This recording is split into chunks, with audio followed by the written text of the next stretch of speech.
dia, meu irmão, bom dia, minha irmã, paz do Senhor Jesus, que este dia seja um dia vitorioso na presença do Senhor, que Deus esteja presente junto aos teus familiares, na tua vida, em tudo aquilo que você estiver fazendo, que seja marcante a presença do Senhor. Sou o pastor Donizete Diniz e hoje o Senhor colocou no nosso coração falar a respeito do evangelismo. Na época em que entreguei minha vida para Cristo, eu vibrava todas as vezes em que lia ou ouvia pregações sobre as missões evangélicas do primeiro século no livro de Atos dos Apóstolos. Sonhava em sair viajando pelo mundo ganhando almas para Jesus. Contudo, acho que nem consegui evangelizar meus amigos e colegas. Foi uma fase onde todos se afastaram e eu me senti muito só e por vezes abandonado. Os amigos das festas e churrasqueadas desapareceram do nada, mas depois de algum tempo entendi o motivo. Os caminhos de Deus não são os mesmos caminhos deste mundo. Anunciar Jesus às nações é algo bem mais difícil do que simplesmente convidar um vizinho ou parente para ir conosco em uma celebração religiosa, coisa que qualquer cristão pode fazer. Para evangelizarmos de verdade, é indispensável estarmos em sintonia com os planos de Deus, porque alcançar o coração de alguém para a causa do reino pode exigir uma verdadeira batalha espiritual. O livro de Atos dos Apóstolos fala de um judeu chamado Saulo de Tarso, fariseu da tribo de Benjamim e que veio a ficar conhecido também como Paulo. Ele, após perseguir a igreja de Cristo, converteu-se ao evangelho, passando a pregar tanto a judeus quanto aos povos estrangeiros que viviam na parte oriental do Império Romano. Foi inicialmente temido pelos discípulos do Senhor Jesus, visto que muitos duvidavam da sua conversão, mas não demorou muito e se tornou mais um apóstolo. Palavra esta que significa enviado. Empreendeu então 3 viagens missionárias, indo para lugares da Ásia Menor e também da Península Balcânica, regiões consideradas ainda pagãs. Longe da terra de origem, estas comunidades judaicas mantiveram o hábito de se reunirem através das suas respectivas sinagogas, preservando as tradições e os costumes dos antepassados. Quando Paulo chegava a uma nova cidade, primeiramente ele visitava a sinagoga, onde seus irmãos judeus se reuniam. Com um profundo conhecimento sobre as escrituras hebraicas, o apóstolo dos gentios buscava persuadir os ouvintes a respeito de Jesus. Uns criam e outros não. Porém, quando a sua pregação era definitivamente rejeitada pela comunidade da sinagoga, aquele corajoso rabino voltava o seu discurso para a conversão dos não-judeus, o que era capaz de despertar a inveja, os ciúmes e o zelo religioso de seus compatriotas. Em nossos dias não é diferente. Pessoas invejosas caluniam, inventam historinhas para derrubar outras pessoas. Existem até os aladins que puxam tapetes, e sem contar os preguiçosos que não fazem e também não querem que os outros façam. Estes são os adversários daqueles que buscam a paz, a tranquilidade e andar bem com os homens. Algumas pessoas dizem que são perseguidas, mas meu irmão, não pense você que não existe perseguição contra a minha vida. As pessoas pensam que pelo fato de alguém ser líder, ser pastor, padre, bispo, não é perseguido, ou que não sentem as pedradas, pois saiba você que nós sentimos sim, e saiba também que são duras. Se prega bastante é considerado religioso, se prega pouco é desleixado, se visita bastante é intruso, se não visita é omisso, se trabalha fora é descompromissado, se trabalha na obra de Deus é vagabundo. Isso sem falar que somos chamados de ladrões, charlatões, são tantos adjetivos, mas vamos voltar aqui para Paulo.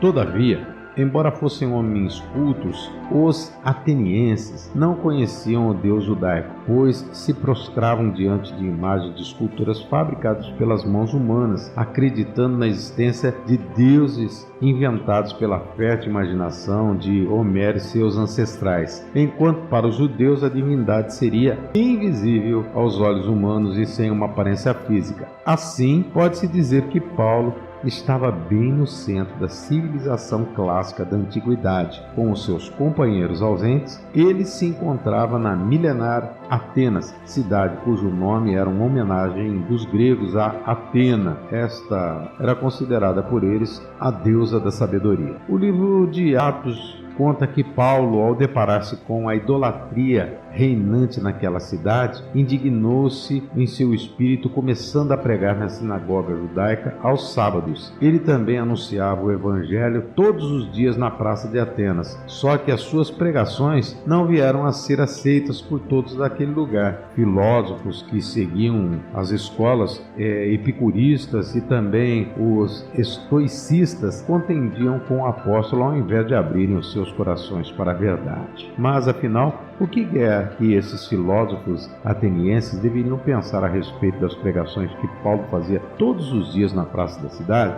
Em Atos dos Apóstolos, no seu capítulo 17 e no versículo 18, o autor relata fielmente as impressões que certas pessoas em Atenas pensavam sobre Paulo, para as quais Jesus parecia ser mais um Deus estranho, enquanto que a ideia da ressurreição não passaria de uma loucura. Isto porque, para eles, a ressurreição seria negar a existência do homem após a morte. Nesse ambiente, onde ao mesmo tempo havia muito conhecimento quanto às coisas terrenas e uma enorme rejeição em relação aos assuntos espirituais, que Paulo fez o seu discurso no Areópago ateniense. Areópago era um templo a céu aberto situado na parte alta da cidade, cujo significado é colina dos ares, onde a sociedade ateniense costumava se reunir para fins políticos, judiciais, culturais, religiosos ou filosóficos. Segundo o texto bíblico, as pregações de Paulo pareciam ter se tornado uma novidade naquela cidade de homens cultos e cheios de conhecimento. As pessoas queriam tirar as suas conclusões a respeito daquele forasteiro considerado um tagarela e que anunciava estranhas novidades. Com grande sensibilidade, o apóstolo procurou direcionar a sua pregação para o público que havia se reunido a fim de julgar o seu discurso, sabendo ele que se tratavam de ouvintes sem concepção de um Deus único, embora fossem extremamente religiosos. Sabiamente, Paulo fez uma referência a um altar dedicado a um Deus desconhecido encontrado no meio de tantos outros santuários erigidos para deuses daquela cultura politeísta. Em seguida, revelou que esse Deus, o qual os moradores de Atenas verdadeiramente desconheciam, jamais precisaria de um santuário construído pelo homem e tampouco de qualquer coisa que lhe pudesse ser oferecida. Prosseguiu explicando que esse Deus desconhecido é espiritual e não matéria, de modo que ninguém poderia encontrá-lo pelo tato, embora sua presença não esteja tão distante do homem. Para aqueles homens, bastaria que crescem na existência de Deus, o Deus único, arrependessem dos pecados e aceitassem o sacrifício de um varão chamado Jesus que veio ao mundo morrer pela humanidade, o qual ressuscitou. Para isso seria suficiente que aqueles ouvintes entendessem que Jesus seria o homem destinado por Deus para julgar o mundo com justiça e que,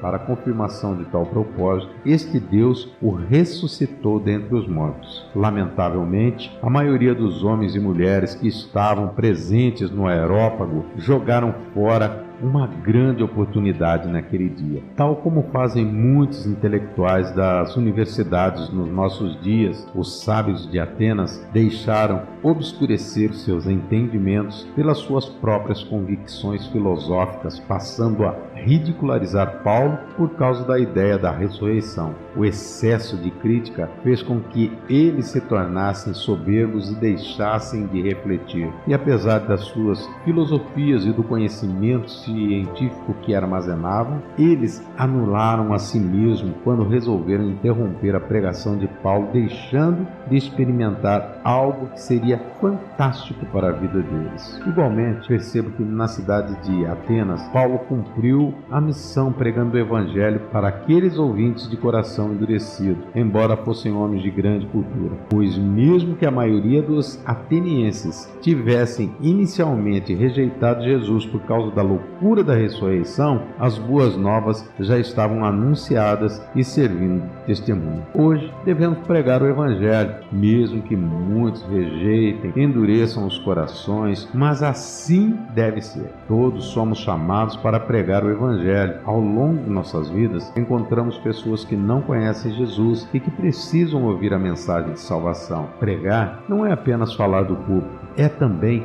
conversar, explicar e testemunhar sobre a salvação em que Jesus e as pessoas não conhecem, mas que nós conhecemos. A palavra do Senhor, no livro de Romanos, no seu capítulo 10, nos versículos 14 e 15, diz: Como, pois, invocarão aquele em quem não creram? E como crerão naquele de que nem ouviram falar? E como ouvirão, se não houver quem pregue? E como pregarão, se não forem enviados? Como está escrito, como são belos os pés dos que anunciam boas novas. Algumas pessoas têm o dom da pregação. Essas pessoas ajudam a edificar a igreja, ensinando mais sobre a palavra de Deus. Ajudam a população, ajudam a todos nós a conhecermos um pouco mais de Deus. Devemos respeitar e orar pelos pregadores, porque têm uma grande responsabilidade diante de Deus e o seu trabalho não é fácil. Também devemos analisar tudo o que é dito para confirmar